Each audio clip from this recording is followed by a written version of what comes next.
Shift में बिल्कुल इतना सटीक बैठे। हाँ, ये हो सकता है कि भाई किसी में 9 का है, मैंने बताया तो वहां 8 बढ़ गए, 7.5 बढ़ गए, ऐसा हो सकता है। एक मैं जो 100% कह सकता हूं कि अगर आप कहो कि जी 100% बताओ ये क्या होगा, तो 100% एक बात हो सकती है कि जो मैंने बोला है कि भैया 20 फरवरी की फर्स्ट शिफ्ट में सबसे ज्यादा बढ़ेगा, तो 20 फरवरी की फर्स्ट शिफ्ट का ही बढ़ेगा सबसे ज्यादा। अब मैंने यहां दिखाया 29.15 बढ़ेगा,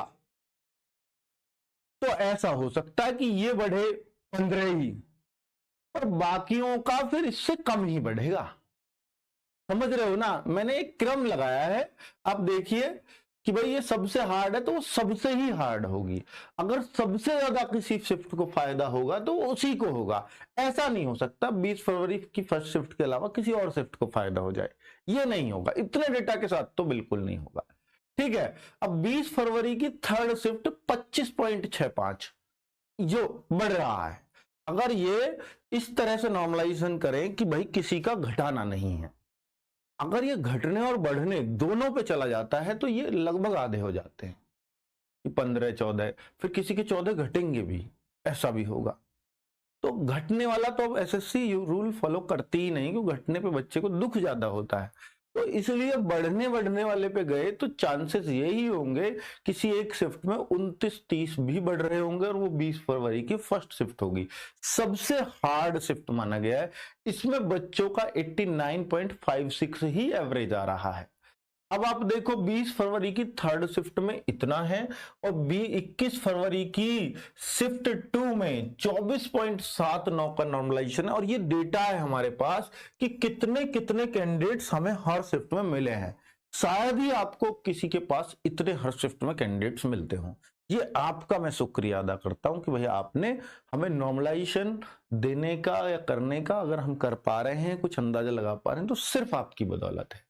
और अगर आप कट ऑफ और सटीक चाहते हो तो मैं इस वीडियो के नीचे पहले कमेंट में गूगल फॉर्म का वो लगवा दूंगा, तो आप और भर लीजिए ताकि डेटा 2 लाख तक ही पहुंच जाए, तो मुझे काफी हद तक आसानी हो जाएगी।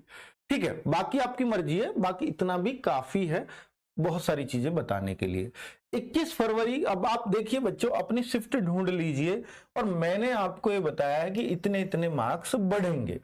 ठीक है, ये आपकी शिफ्ट का एवरेज स्कोर बन रहा है जिन बच्चों ने भी हमारे पास डेटा भेजा है। अब देखो जिस शिफ्ट का एवरेज स्कोर ज्यादा होगा, ऑब्वियसली वो शिफ्ट आसान मानी जाएगी, उस हिसाब से ही हमने इस क्रम को लगाया है। तो बच्चे, और ये एक उस बात का प्रमाण है कि अगर हर शिफ्ट में लगभग उतने ही बच्चे आ रहे हैं, लगभग, थोड़ा बहुत तो इधर उधर चलता है, तो लगभग उतने ही बच्चे आ रहे हैं, तो ये सटीक डेटा है और सही बच्चों ने भरा है।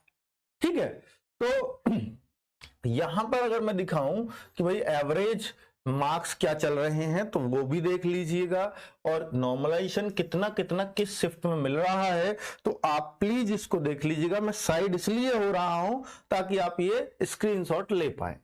अब यहां एवरेज स्कोर आप फिर देख लीजिए, ये आपको दिख रहा है नॉर्मलाइजेशन, यानी इस शिफ्ट में बिल्कुल भी नॉर्मलाइजेशन नहीं है। ये है 30 मार्च की शिफ्ट 1, क्योंकि एक ही शिफ्ट में हुआ है 30 मार्च को 16,184 बच्चों का एग्जाम हुआ है इस दिन, तो वहां ये शिफ्ट सबसे आसान आ गई। इसकी वजह से सबको 4.5 तो एक्स्ट्रा मिल ही रहे हैं, क्योंकि इतनी आसान थी बाकियों से। ठीक है, अब बच्चों ये 1128 बच्चों का डेटा आया इसमें, क्योंकि टोटल ही 16,000 बच्चे थे, फिर भी 1128 ने डेटा दिया, तो ये कम नहीं है। अब अगर देखूं 1,07,000, आप कह रहे थे 1,26,000 का डेटा है, तो 1,07,000। देखिए जब मार्क्स आफ्टर नेगेटिव हुआ ना, तो बच्चों ने इसको कॉलम को किसी ने 1/8 भर दिया, किसी ने 1/4 भर दिया, तो वो हमने हटा दिए। हमने वही लिए जो 20 से ज्यादा मार्क्स भर रहे थे, क्योंकि 20 से कम बहुत ही बच्चे होंगे। तो हमने ये जो है, क्योंकि उससे पूरा एवरेज खराब हो जाता है, ये जो एवरेज निकाला है ना हमने, अगर हम 1/8 को ही ले लें उसकी जगह, तो पूरा एवरेज खराब हो जाता सबका, नॉर्मलाइजेशन का तरीका ही खराब हो जाता।